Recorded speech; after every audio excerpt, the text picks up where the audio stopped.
As a reminder, all participant lines will be in the listen-only mode, and there will be an opportunity for you to ask questions after the presentation concludes. Should you need assistance during the conference call, please signal an operator by pressing star, then 0 on your touchtone phone. Please note that this conference is being recorded. I now hand the conference over to Mr. Datta Prasad Tambe, General Manager, Finance and Account. Thank you, and over to you, sir. Thanks, Stephen. Thank you all for joining us on the Westlife Development Limited earnings conference call for the quarter ended March 31, 2022. We are joined here today by Mr. Amit Jatia, Vice Chairman, Ms. Smita Jatia, Director, and myself, Datta Prasad Tambe, General Manager, Finance, for Westlife Development Limited. Please note that our financial results and investor presentations have been mailed across, and these are available on our website as well. I hope you had the opportunity to browse through the highlights of the performance.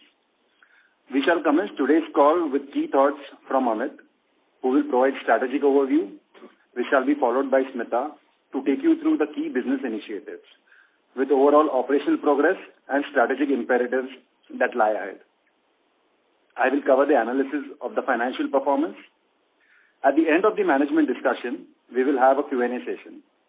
Before we start, I would like to remind you that some of our statements made or discussed on this call today may be forward-looking in nature and must be viewed in conjunction with the risks and uncertainties we face.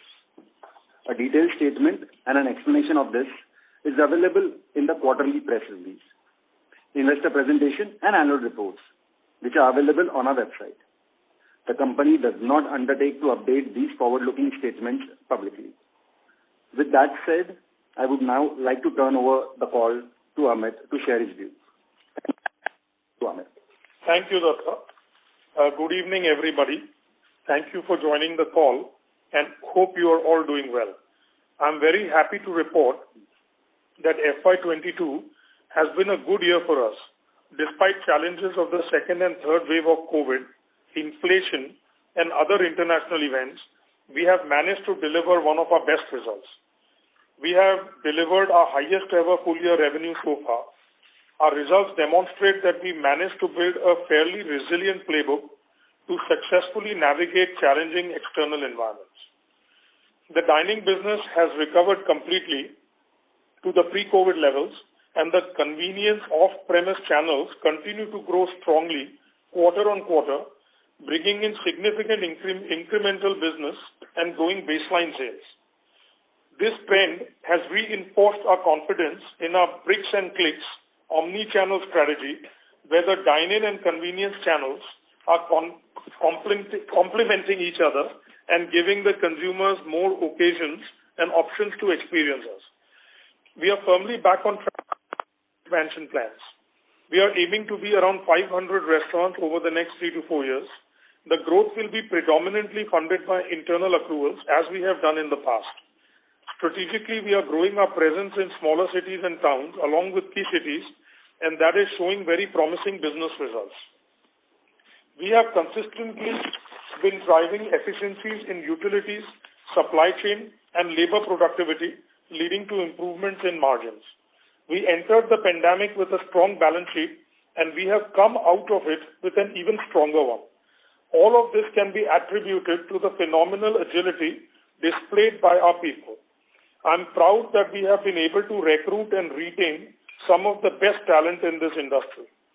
Our next in line management team, which has been working relentlessly over the last 2 years, has joined the leadership council of the company, which is the strategic decision-making body in the company.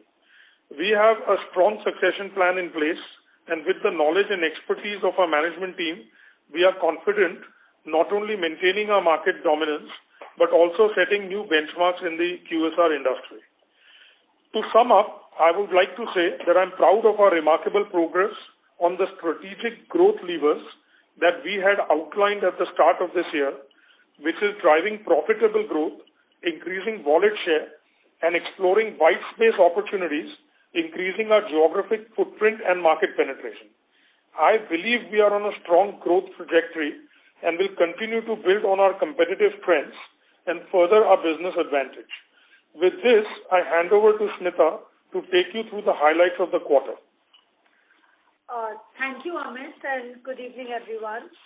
I am happy to share that in Q4, we were able to build on the strong growth momentum that started in Q3, which was the ever quarter thus so far.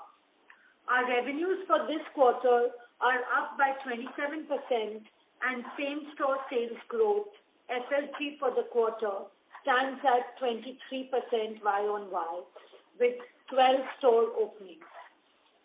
We have delivered a strong March with 4.6 billion revenue for the quarter and recorded a PAT of over rupees 231 million in the quarter pre-India. This was driven by growth across both dine-in and convenience channels that grew by a solid 15 and 42% respectively. This growth in revenue has been complemented with continued cost efficiencies. So in spite of strong inflationary pressures, our top line ensured a robust 34% Y-on-Y jump in the restaurant operating margins and 46% growth in our operating Ebitda, closed at 16% for the quarter. Our margin growth has been more than our sales growth, hence ensuring operating leverage. Our annual numbers are even more impressive despite the first half of the year being significantly impacted by the second wave of COVID. Revenues jumped over 60%, making H2 our highest revenue grosser so far. Our FY22 return on capital employed stood at a respectable 16% plus, which is back to the pre-COVID levels, and in the second half of the year, we are trending significantly higher. What is very encouraging is our accelerated growth in H2, which mitigated the impact of the first half to some extent. We have seen a strong comeback in dine-in that has recovered to pre-COVID levels combined with consistent growth in the convenience channels. Dine-in along with our channels is now driving revenues of over rupees 450 crores every quarter. The average unit volume currently stands at rupees 6 crores, which is 1.5 to 2 times higher than the industry average. This clearly indicated that our growth in both dine-in and convenience channels has been continuously setting a new baseline for the business. Our omni-channel strategy has given us better business predictability.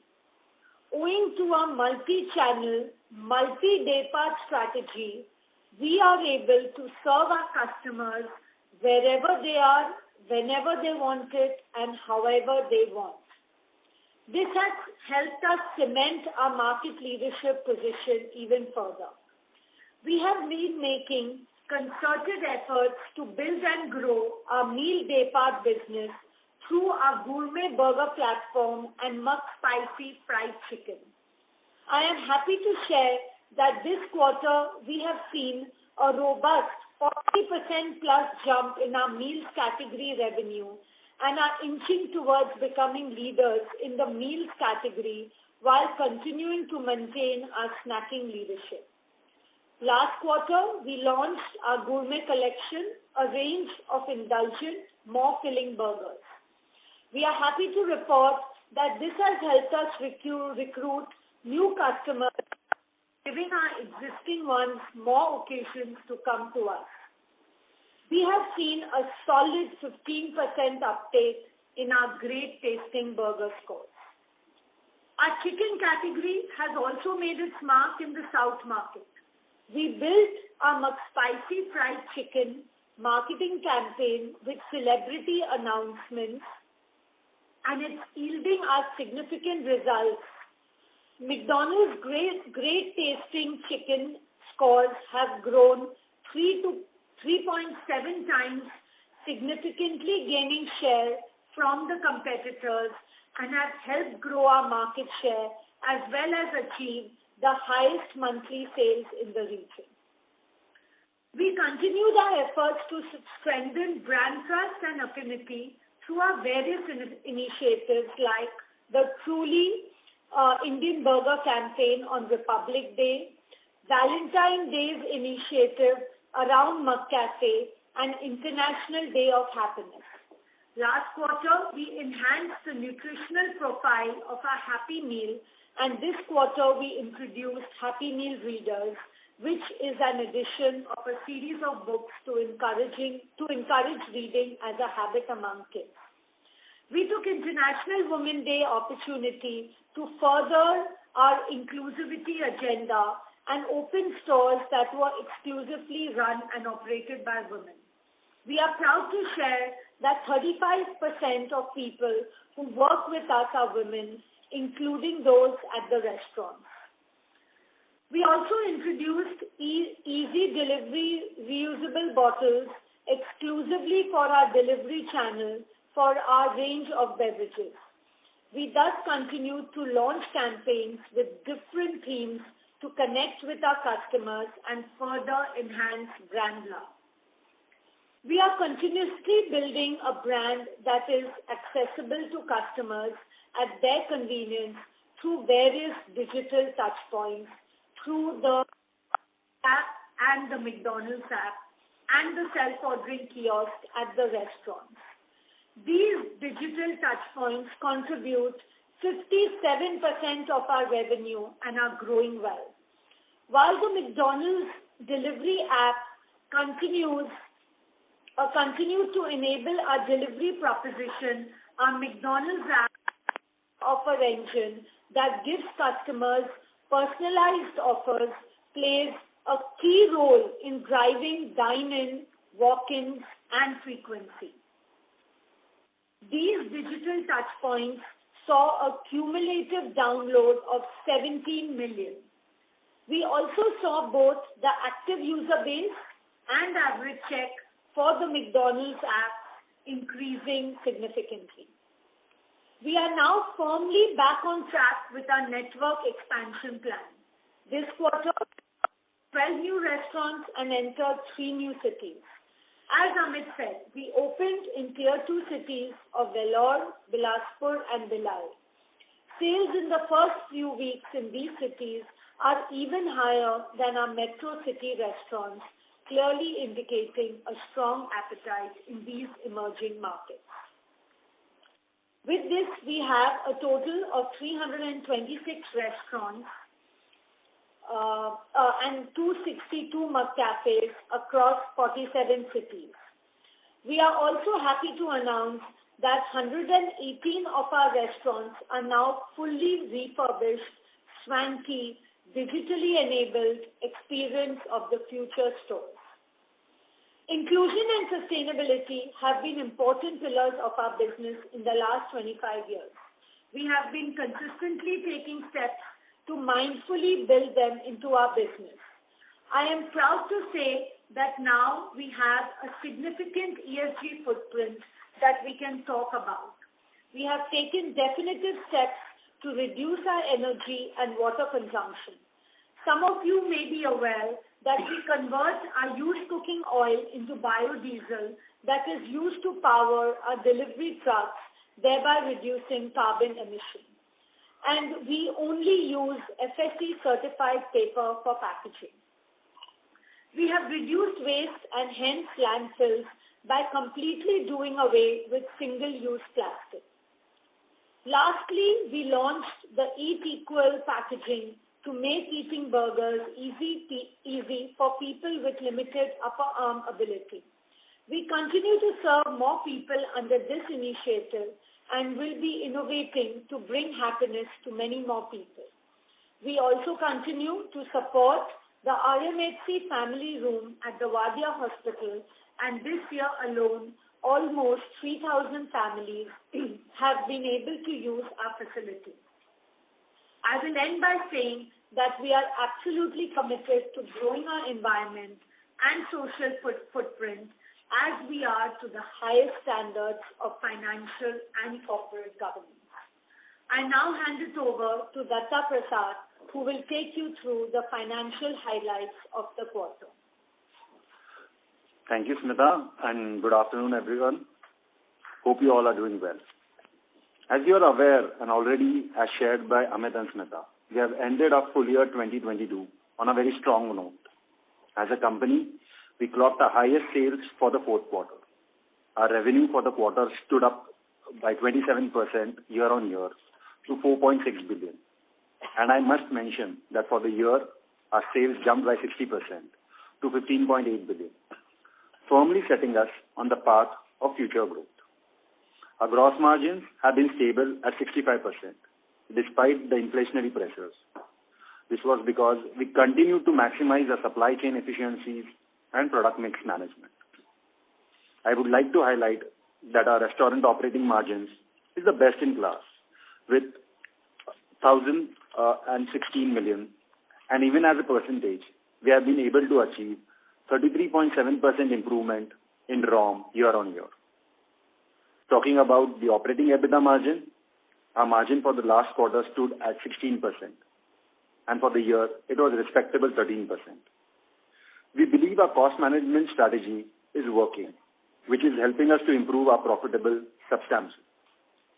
More than our revenue, our profits are growing more than our revenue.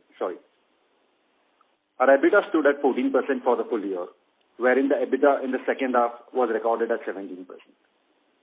It is important to note that for the last two consecutive quarters, we have delivered a PAT of INR 230 million plus pre-Ind AS, reaching our best ever sales in quarter 3. We are also able to deliver a positive PAT at a pre-Ind AS level for the full year. We believe that the flow-through of the top-line growth and the cost leadership initiative also gave us our margins a strong boost. It is heartening to share that we maintained a strong balance sheet and a robust liquidity position by optimizing our treasury and working capital. Going forward, we are confident that our operating performance will continue to fuel growth in our already strong free cash flow profile. As a result, we are committed to our historical capital allocation priorities to invest in new restaurants, refurbish existing restaurants, and lock in opportunities to grow the business. With that, I hand it over to Amit for his closing remarks. Thank you, Datta Prasad. On the outlook, I believe the business environment will continue to be volatile. Rising inflation coupled with a shortage of inputs due to the global geopolitical situation will continue to be a challenge. While there may be some blips in the short term, we are confident that in the long run we will be able to navigate these successfully to deliver strong, sustained growth. In the last 2 years, we have redefined our cost structures and increased productivity. We believe that with strong average unit volume and restaurant cash flows, we are well positioned to withstand the pressures ahead. We have already embarked on an aggressive growth journey to deliver accelerated business results and shareholder value. Thank you. With this, I open the call up for Q&A. Thank you very much, sir. We will now begin the question and answer session. Anyone who wishes to ask a question may press star and 1 on their touchtone telephone. If you wish to remove yourself from the question queue, you may press star and 2. Participants are requested to use handsets while asking a question. Ladies and gentlemen, we will wait for a moment while the question queue assembles. The first question is from the line of Avi Mehta from Macquarie. Please go ahead. Hi, Amit and team. Congratulations on this performance. Just one bit on the inflation. If you could kind of give us a sense whether you've taken any price hikes in the first quarter, and is there any other line item that kind of makes you, any pressures in terms of availability, whether it's employee or, any of the other, any inflation in the other line items which you would want to highlight? That would be first. Thank you. Sure. In terms of price hike in the last quarter, of course, we didn't do anything. In the current quarter, we have taken a price hike recently, and that's that. In terms of the line items, other than food, we are all right. I mean, yes, utilities could be something that could come up depending on availability of coal and all these things that I'm reading about. But currently, 45 days are gone, and we've been able to navigate most of it quite well. And this price hike, what would be the quantum, and would it be enough to take care of the input pressure? Would that be a right understanding? Sure. I mean, see, we don't believe that it's only price hike that covers all the costs, as we've been able to do that over the last 5 to 7 years consistently. I think the whole idea is there are three levers, as I always talk about: product mix, it is menu prices, and it's raw cost. Currently, of course, there's pressure on raw cost. So typically we take 3 to 5%, and currently what we've done, and we don't anticipate sort of going back to that in the near term. Okay. And lastly, Amit, on the store expansion, would we enter any guidance? Would we seek to maintain that 40 store that we were planning on an annual basis? If you could give us a sense on what should we expect? That's all from my side. I'll come back to it. Absolutely. So basically, as we have said consistently over the last 1 year particularly, that we intend to build another 200 restaurants over a 3 to 4 year window. Obviously, I'm happy that even with half the year or many difficult times in the last financial year, we still built 12 restaurants in the last quarter and made up for building 25 restaurants. Obviously, the pace quarter on quarter and year on year is going to grow.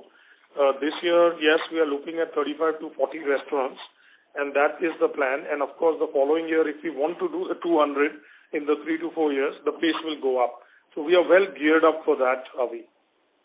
Oh, perfect. And if I may, just the last bit, I just wanted to clarify, you said some blips in the short term. Is this more on the, if you could kind of just explain which is it you are essentially arguing from a margin that, your guidance that you had given, the target that we have set for ourselves of mid-teens, while we will kind of be online, is that trajectory what you were talking about, or was it, if you could just clarify what was that all about? I'll explain. When we say blips, you read in the newspapers every day, one day edible oil is not allowed for import, one day the government stops wheat, and all this means volatility. And all things are going to happen. But I personally feel that with 25 years of experience, and particularly since you've been watching our results, the entire community, I think irrespective of anything we've consistently delivered, now we have history to talk. And we've consistently, for the last 5 years now, given 100-150 basis points improvement year on year on the Ebitda level. So while something goes up, something else we are able to manage. So the whole point being that quarter on quarter, some line items may move, but year on year, you will continue to see this company kind of deliver what we talked about. So the mid-teens Ebitda, we don't shy away from it. That is what we are going after. Perfect, Amit. Always a pleasure talking to you. Thanks a lot again for this. Thank you, Avi. Thank you. The next question is from the line of Percy Pantaki from IIFL. Please go ahead. Hi, sir. Just wanted to understand your town tier-wise mix of the stores versus what you have today, 3 years, 4 years down the line. Would it remain roughly the same, or would it change? Okay, roughly, these are rough numbers. Our broad strategy is not changing. We will continue to grow our sort of key cities, which is Mumbai, Pune, Ahmedabad, Bangalore, Chennai, and Hyderabad. Meanwhile, the smaller cities, we are penetrating that a bit more aggressively. So let's assume we are 70-30 today. Maybe we are 60-65 and 35-40. That's the mix change at all, because the good news is that look at the opportunity. So far, we have 330 restaurants roughly with only 44 cities. And, I noticed that our competition is in over 100 cities. So that's an extra 60-city advantage that we have to penetrate. And yet we believe that in our key cities, we are going to further double. So again, I'm proud to say that if you look at Mumbai, we opened in very difficult markets like Mazgaon, more recently in Mahalakshmi area, and so on and so forth. So I do believe, in summary, that we will continue to penetrate aggressively in our tier A1 cities, which is the Mumbai, etc. But we will now start expanding a bit more rapidly into the smaller cities, and therefore maybe the 70-30 mix at best will become a 60-40. Right, sir. Two follow-ups on this. One is, as you penetrate further into the existing large cities like Mumbai, let's say where you have more than 100 stores already, do you see some kind of store splitting effect? Like, for example, we have seen in Domino's, because they are opening in the vicinity of their existing store in the same micro market.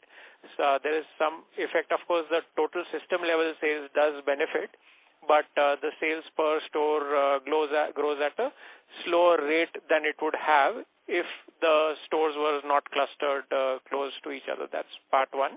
Part two is a very small effect. You did mention that tier 2 sort of exposure going up. Not a very large effect, but just wanted to understand that the sales per store in those smaller towns, how much lower would it be versus a metro town? Okay, fair. Firstly, I don't understand the meaning of this splitting and all that. I mean, at the end of the day, we have 330 stores and 100 in Mumbai. So we don't believe in splitting, and therefore we share same-store sales growth consistently since, we started quarter on quarter, and that's the only definition we understand even globally. So we follow, that particular norm. But to give you examples, we have two restaurants opposite each other in Andheri. More recently, we have Crossroads, and we opened what is called Sat Rasta Mahalakshmi, and both have increased sales. Both have done well because these are under-penetrated markets. The same thing in Ghatkopar. We had a store, nearby in our city, and then we opened Ghatkopar station. So our philosophy is we spend a lot of time. We've done what is called a trading area survey, and we understand impact by restaurant, and eventually we find that if the location selection is right, the impact is very short term, and we believe in a big basket. That's not a shelter we want to take, and therefore we talk about comp sales. Number two, I laughed because you asked me a question, how much lower is that? And I felt, why can't it be higher? And it is higher. It's not, you have to understand the dynamics. They're different. You go to, say, a Tirupati. We have a restaurant in Tirupati. The town is small in the sense that there are not many players. McDonald is a good brand. Now with McCafe, fried chicken, etc., we have a tremendous draw from families to, young people and so on and so forth. And therefore, actually, average volume in smaller stores is higher. It's just that I believe in a cluster approach, and that is why we've taken a specific strategy. And to be honest, it's working beautifully for us. Right. That's all from me. Thanks and all the best. Thank you. The next question is from the line of Gaurav Jogani from Axis Capital. Please go ahead. Thank you for the opportunity, sir. So my first question is with regards to the impact of the Omicron in terms of your margins. I mean, given the fact that, there was an Omicron work in the Jan and some part of Feb, and you've been able to do a pre-Ind AS margins of 11.5%. So if not for the Omicron impact, how much could have been our Ebitda margins? I mean, I don't think we can go that micro rather. I mean, Omicron impacted pretty much most of January. And, I can give you hypothetical answers, but the important thing is that without January, we've still delivered 455 crores in sales, which is absolutely top notch. And we've been able to keep margins because when you lose a month, it's not that you can gain that back in the following months. Yeah, you've lost that overhead. So I would not like to isolate those 20 days and so on. It's hard for me to sort of give you a more accurate number on that. So, just not an accurate number is what I was seeking. The only reason I was asking was that how much are we underappreciating the margin expansion here because of the Omicron? Like it is showing 11.5%. If not for it, could be higher, and that is how we can get the future.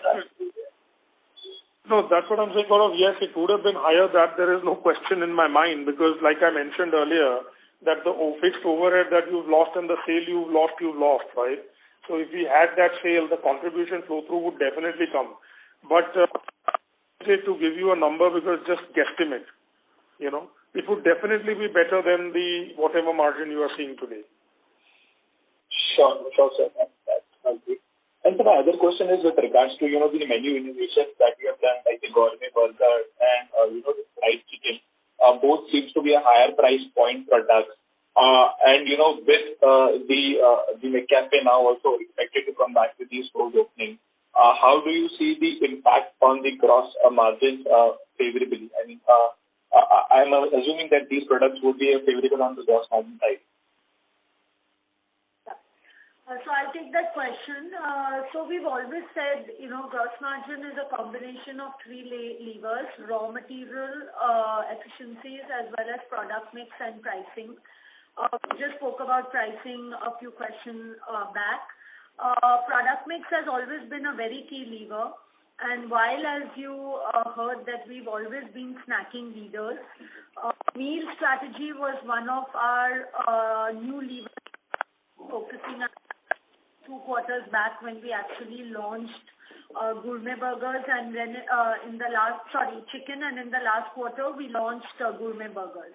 Now, obviously, when a person consumes a meal vis-a-vis a snack, it is definitely higher, and the gross margins are also higher. And hence, as we keep product mix, there will be a favorable impact on margins.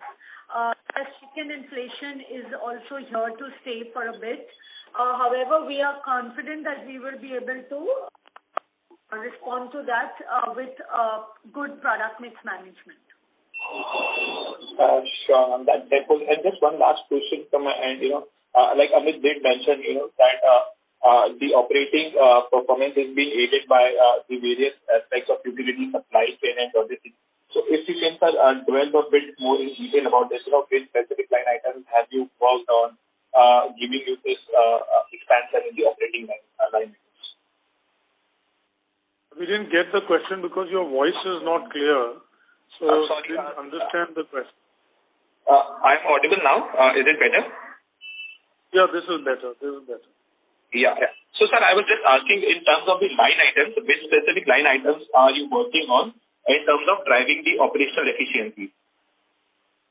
Yeah. So I think that's a continuous process. Over so many years, there are a few line items where inflation is always there, and you have to continuously drive operating efficiencies there.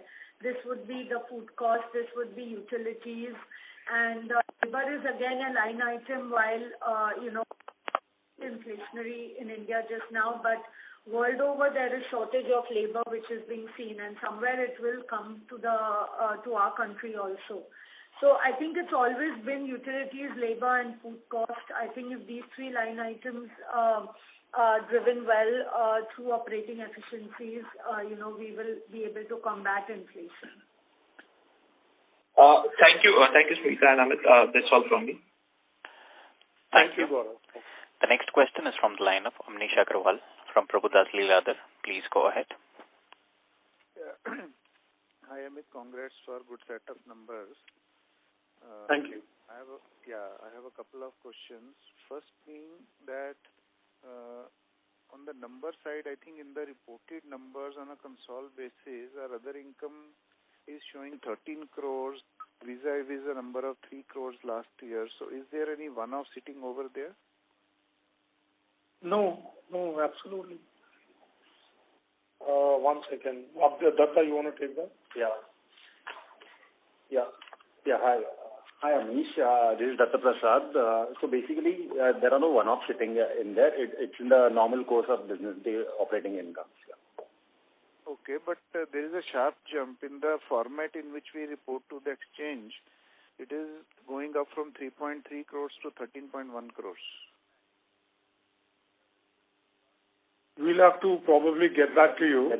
Yeah. We can figure that out. I mean, we'll come back to you on that. But there is no one-off gain. These must be maybe some supply chain write-backs if there were some costs that were taken earlier. It might be some of that, but we can come back to you on that. Okay. And secondly, Amit, if we look at, say, on the expenses side, despite our opening so many stores during the current quarter, are on a QOQ basis, are, you can say, other expenses they have not risen. Actually, they have gone down. So any particular reason of cost control or whatever we have done over here? See, quarter on quarter, it's very hard to sort of talk about that. It's all about operating leverage. With sales going up, I've always maintained when people ask me what is it that's going to take you to the mid-teen Ebitda levels, and I've always said it's average unit volume consistently for the last 5 years. And that has been our focus. And, the best example is if you look at, say, fried chicken. It's an example. Yeah, what happened with fried chicken? The whole restaurant base is there. With minor equipment, we were able to get, say, 50 lakh rupees extra sales per year per restaurant, which is only increasing. So the flow through to the bottom line is pretty nice on that. The other thing is if you look at even G&A, it's pretty well managed. So, the whole idea is every quarter, I always say this, we have to have the latitude. If some line items going up, we play with some other line item. That's outside our control. But the key is we've got to show delta in either the operating EBITDA and PAT, which is really the true, the true measure. So I can't sort of comment on each line item, but yes, cost control is tight. And wherever we are finding an opportunity to control when something else is going up is where we focus on. Smita gave in the last question the 3 or 4 key line items that we focus on and the operating leverage part. Okay, sure. And finally, just one more question from my side. I think what's the proportion of, you can say, convenience sales or the delivery sales which happen from our own app and from, say, Swiggy, Zomato, or from, say, own distribution and the outsourced one? And is there a difference in the profitability or the margins which we make if we supply it from, say, using McDelivery vis-a-vis Swiggy and Zomato? So, we don't share the breakup. Our own app does quite well as well. We've shared the numbers of download and usage. So clearly there's tremendous focus in building our own app. In terms of profitability, again, we don't share it by channel, but the good news is we do well on both accounts.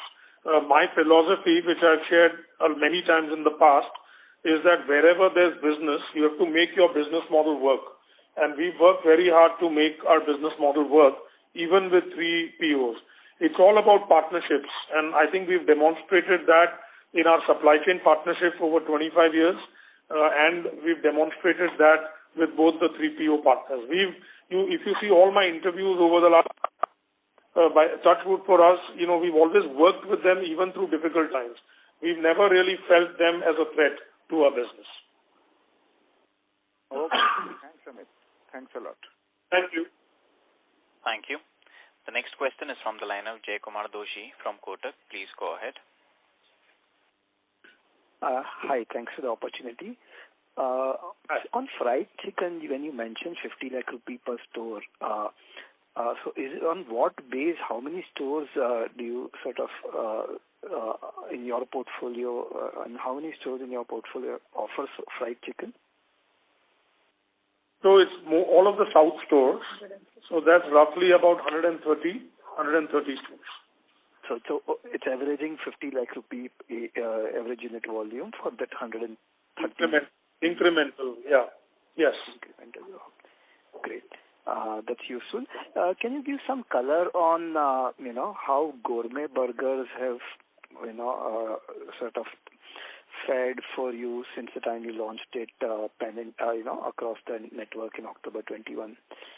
Any data point that you can share that allows us to appreciate, the product is extraordinary and, any numbers that you can share? I think, yeah, so, we've shared in our earnings presentation how it's all about the brand eventually.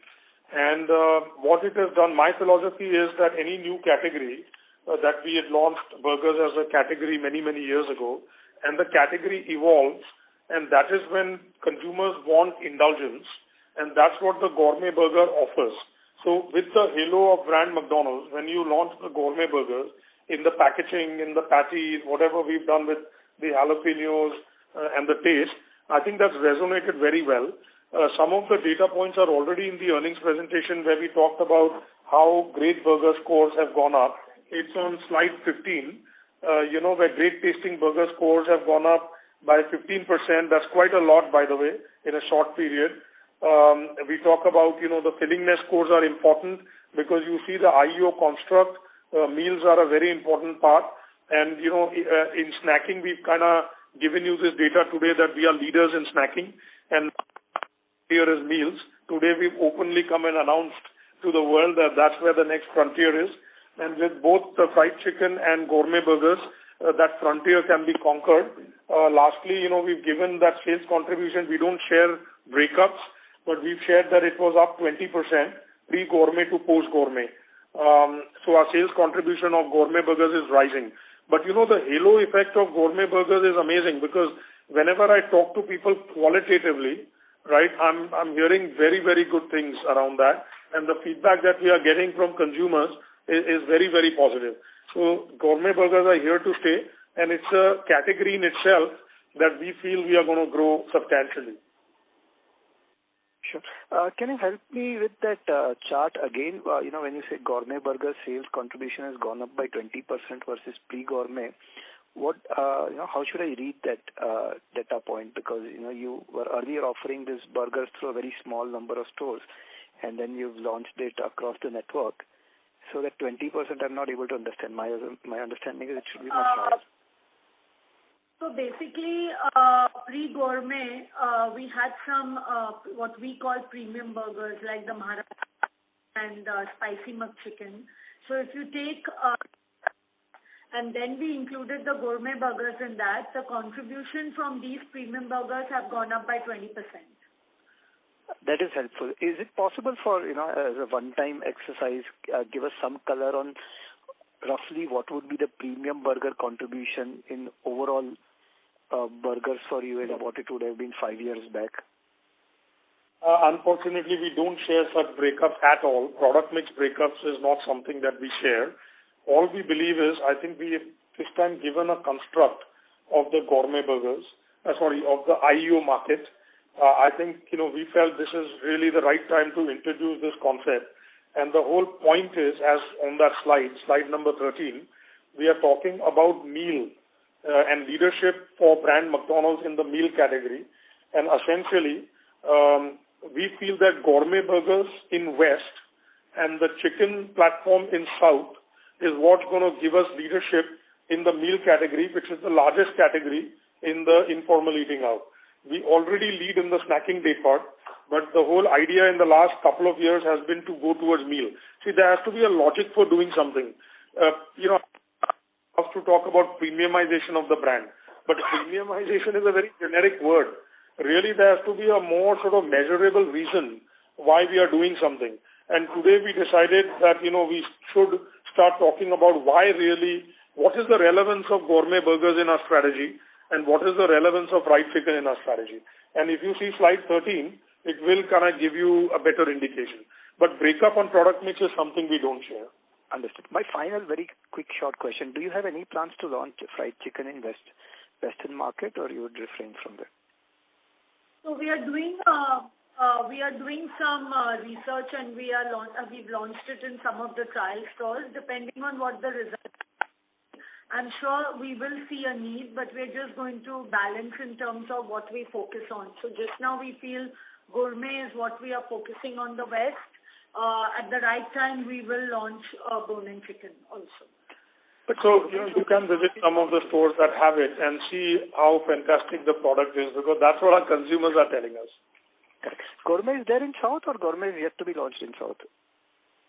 No, gourmet is across the board. Across the board, right? Thank you so much. This is very helpful. Thank you, sir. Thank you. Thank you. The next question is from the line of Devanshu Bansal from Emkay Global Financial Services. Please go ahead.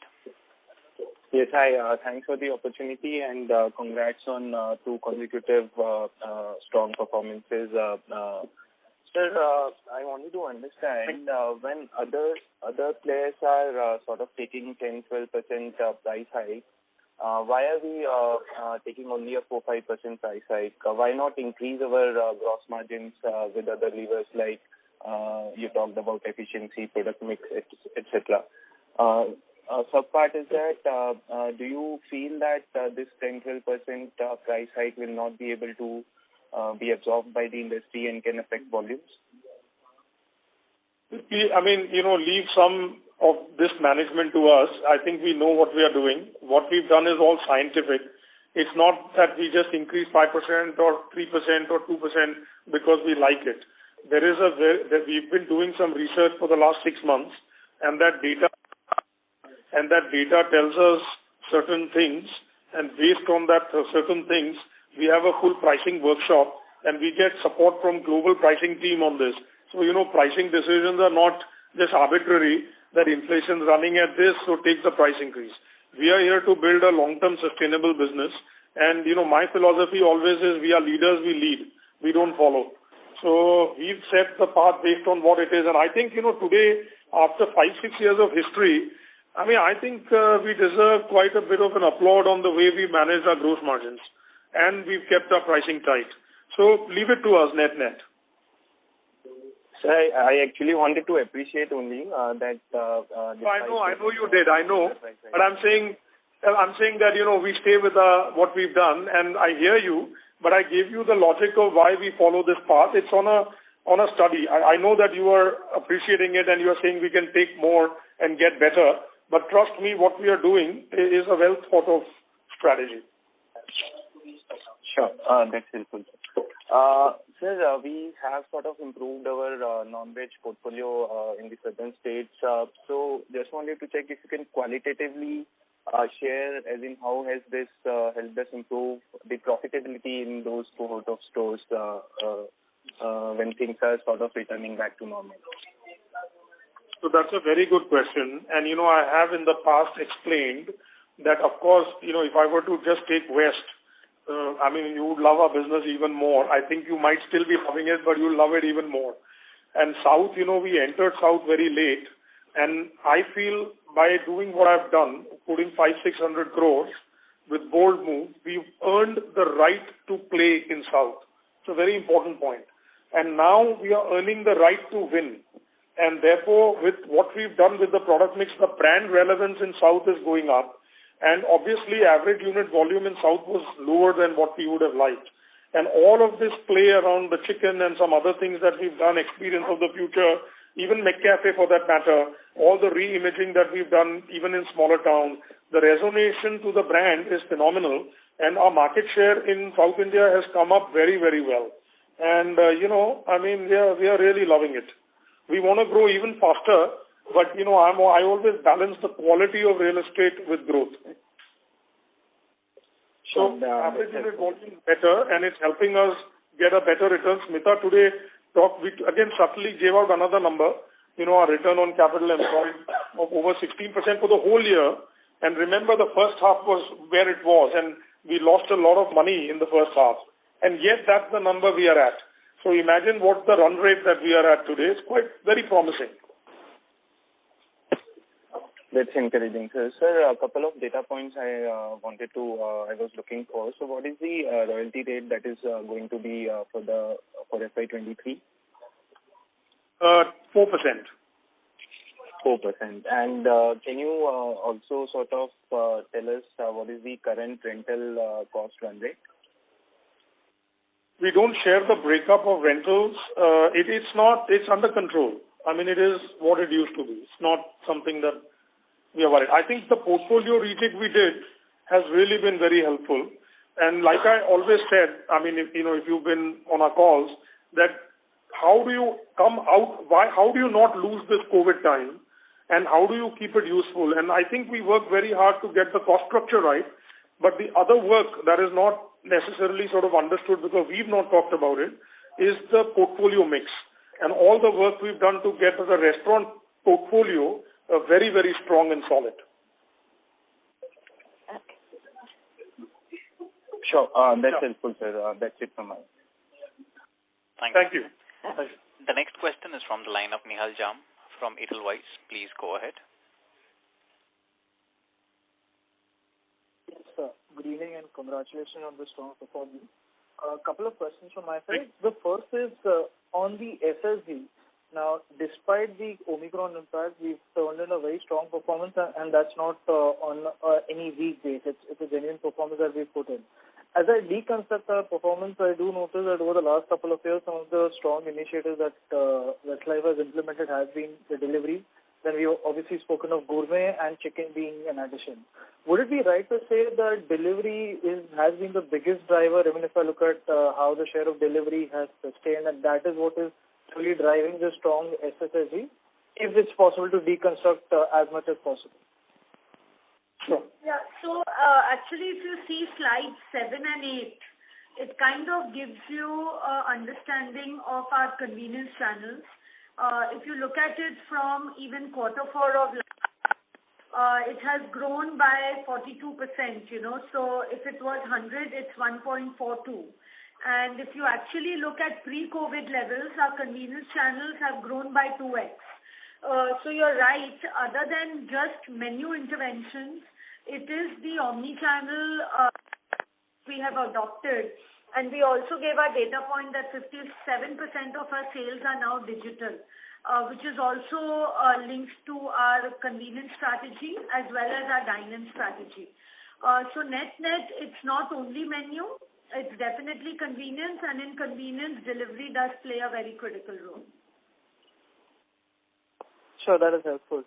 The other question is, I do notice that we've obviously been implementing our EOTS strategy, and on top of that, we've obviously launched a range of gourmet burgers, so there is an effort to premiumize the look and feel and the menu.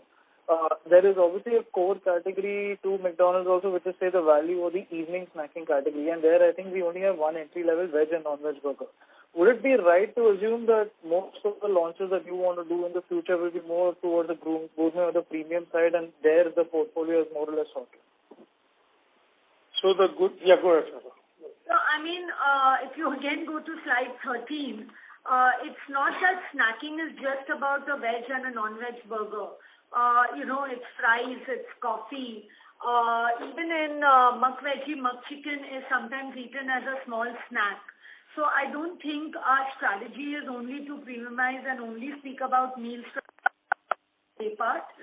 We have to continue to be leaders in the snacking strategy, and we will continue to add products in day part, and at the same time we will add the products which are required for the meal strategy. And again, we've always said that we are a limited player because that's what helps us to keep operational efficiencies, give better quality service to the consumer. So there is by no way, I think there was a gap in the meal strategy which has been augmented by gourmet and chicken. But as time goes and as our customers' needs will change, we will obviously be abreast of them and be able to introduce relevant burgers in both categories. Sure. Smita, just to follow up on that was that the launches have been more on the gourmet side. While we do have an extensive portfolio, it's not that we've added anything. Is that the right thought, or there have been menu additions which I have missed? Sorry, the question wasn't clear. Can you please repeat it? Yes, my only follow-up to that was that I was asking that in the gourmet category or in the premium category, there have been multiple burger launches, whereas at least in the value category, while we have an extensive menu, I don't think any new SKUs have been launched. So I was coming from that part when I was asking. Yeah, absolutely. I think our snacking strategy is quite robust, and we have products which we can play with. Coffee is a very integral part of our strategy also. And therefore, we didn't feel the need to introduce something just now. You're right. Absolutely. That's helpful. I wish you all the best. Thank you. The next question is from the line of Shirish Pardesi from Centrum Broking. From Centrum Capital. Please go ahead. Yeah. Thank you, Amit and Smita. Thanks for the opportunity and hearty congratulations. Thank you. The efforts, what I have heard over last 45-50 minutes, I think it is really commendable. And the way I understand, I think product innovation, which in the past you said is a continuous thing. But how much effort at the back end, if you can spell out what is the team size or how this innovation happens, and maybe spend a minute or two how this whole thing gets up to the supply chain. Sure. See, this goes back, we've been doing this from 1997 and we built competencies around that time. So we obviously have a couple of chefs, but it's all about our suppliers. Yeah, these suppliers are our global partners, and there's a lot of research involved. And with research, we understand consumers, we look at competition, and then we have a pretty set global process as well, where we then do some designs, the products are showcased to us, but it's all around a consumer need.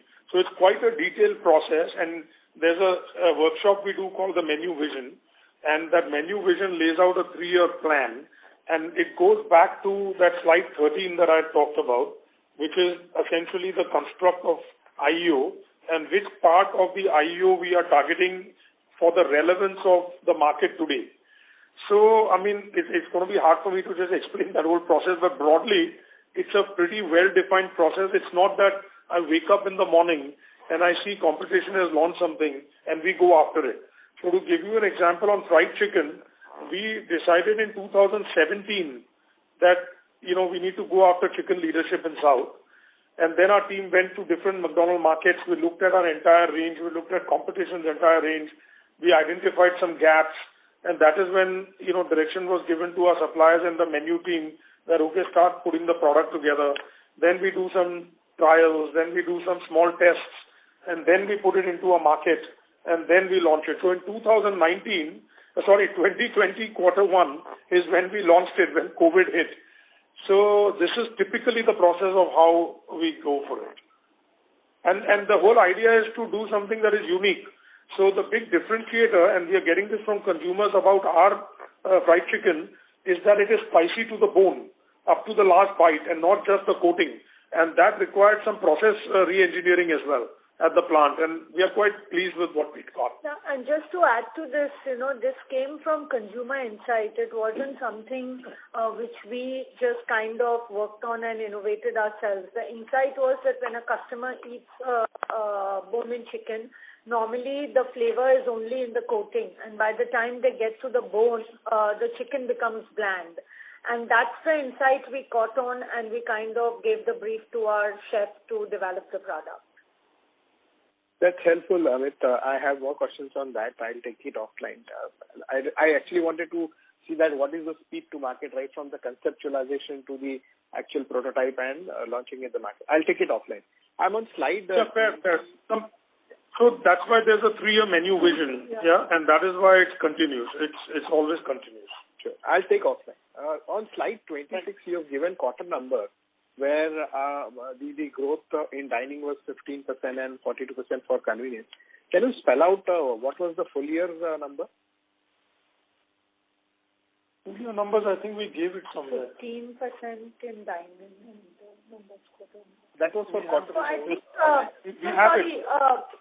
so I would just say that if I look at it, you can take slide 7 and 8.